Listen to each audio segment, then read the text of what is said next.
futuro? É tão abstrato pensar num tempo que está por vir. Existem tantas possibilidades, tantos caminhos. Seria o futuro tão intangível e incontrolável quanto parece? Não necessariamente, já que uma das estratégias para se moldar um novo futuro são os cenários transformadores. Então, para entender mais sobre esses cenários, vamos escutar a fala de Millie Boger, uma experiente facilitadora e designer de grupos de diálogos e processos de mudança, além de diretora da Reels Partners. Vamos lá? A construção de cenários é basicamente uma ferramenta para visualizar e trabalhar um futuro imprevisível por meio de narrativas sobre o que poderia acontecer no futuro. Não o que vai acontecer, não são previsões, não o que deve acontecer, não são visões, mas basicamente é um mapa do futuro possível. Tem várias metodologias de construção de cenários e o nosso trabalho é com cenários transformadores. E tem vários diferenciadores do processo de cenários transformadores que diferencia de outras metodologias de cenários. O primeiro diferenciador importante para mim é que quem constrói os cenários não é um grupo de acadêmicos ou especialistas ou expertos, é realmente um grupo de atores diversos que trabalham com um tema, que influenciam o tema e que são influenciados pelo tema.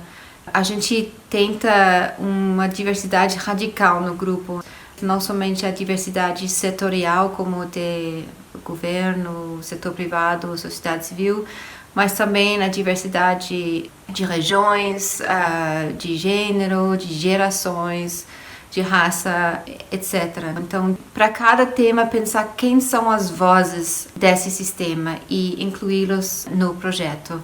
O que acontece no processo é construção de relações entre pessoas que normalmente não se falam, não se entendem, não se gostam e que normalmente não conhecem a realidade do outro.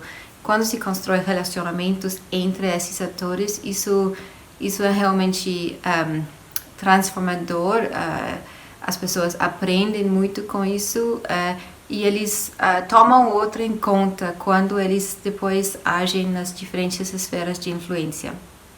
O segundo diferenciador dos cenários transformadores é a intenção mesmo. Muitos processos de cenários têm a intenção de entender melhor o futuro para poder se adaptar a ele. E o processo de cenários transformadores, a intenção é realmente transformar o futuro. A gente sempre fala que o futuro não é dado, é criado. Então, como podemos criar histórias que em si podem transformar, que podem iluminar algum ponto cego, quebrar um tabu, mostrar alguma possibilidade ou alertar algum risco para que as pessoas que entram em contato com essas histórias agem de uma maneira diferente por causa da mensagem da história. O terceiro diferenciador é que não é só as histórias que são transformadoras, mas é o processo em si. Então, é um processo estruturado com vários passos, como um processo comum de construção de cenários, mas também é um processo muito co-criativo. E ao longo do processo de cenários transformadores, então as pessoas constroem relacionamentos, confiança, entendimentos e capacidades de colaboração mesmo, que depois podem ser ativados ou utilizados para novos propósitos e em novas colaborações. Para serem úteis, os cenários têm que cumprir 4 critérios, basicamente. Eles têm que ser relevantes, quer dizer que eles tratam assuntos que são realmente preocupações dos atores de hoje. Eles têm que ser desafiadores, então tornando algo invisível visível, desafiando os nossos modelos mentais. Tem que ser plausíveis, então os atores têm que acreditar que isso poderia acontecer e tem que ser claros. No processo de cenários da sociedade civil, eu vi várias vezes que as pessoas estavam trabalhando juntos e alguém falaria, mas isso não é plausível, eu não acho que isso vai acontecer. Uma outra pessoa falava, não, isso já acontece todo dia na minha comunidade. e o questionamento sobre se é plausível ou não gera uma procura de informação, de compartilhamento de experiências que desafia as pessoas a entender como o espaço do plausível é muito maior do que eles imaginavam antes do processo.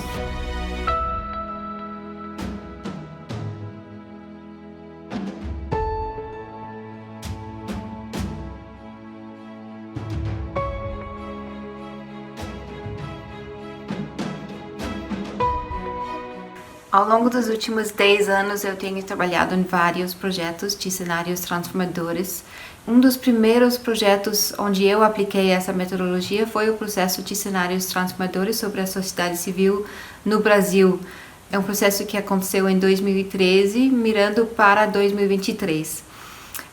E esse processo, para mim, foi um dos mais ricos, porque o grupo estava realmente mergulhado nesse assunto, era um assunto muito importante para eles, e os cenários que resultaram desse processo realmente iluminam o que estava acontecendo naquele momento e o que aconteceu depois, como a sociedade e o papel da sociedade civil brasileira evoluiu depois desse momento.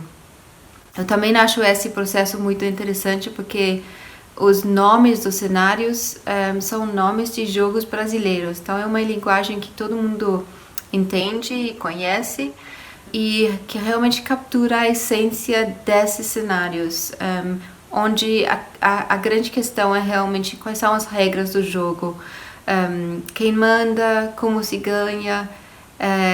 Será que o que é preciso é realmente um jogo infinito com ganhadores e perdedores, ou o que precisamos é um jogo mais infinito e colaborativo como o da Ciranda? Uma das grandes forças do processo de cenários transformadores que realmente gera muita possibilidade é que as pessoas não precisam concordar. Você pode entrar com os seus valores, com as suas crenças, com as suas experiências. Essa diversidade é realmente um ingrediente fundamental do processo, é bem-vindo e você pode participar livremente. Isso é um super alívio para as pessoas e as pessoas podem expressar os seus momentos de ahá com dignidade, porque ninguém está tentando mudá-los de fora, as pessoas estão mudando de dentro. Um dos aspectos que eu acho bem interessante do processo de cenários transformadores é também como a vivência do processo em si pode influenciar o conteúdo das histórias. Um exemplo disso no processo de cenários de sociedade civil foi que no grupo teve algumas pessoas que eram mais jovens, de movimentos sociais, que utilizavam muito as novas tecnologias, que trabalhavam muito em rede, e também outros participantes que eram mais da velha guarda da sociedade civil e pessoas com muita experiência.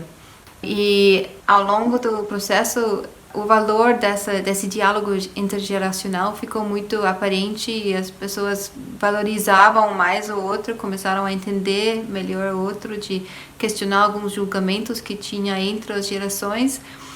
E isso foi um grande valor para eles e eles incluíram isso no cenário do Ciranda como um ponto de alavancagem para o futuro da sociedade civil, essa colaboração entre as gerações que eles tinham vivenciado no processo, que na narrativa também existe e é algo que ajuda a criar um futuro melhor.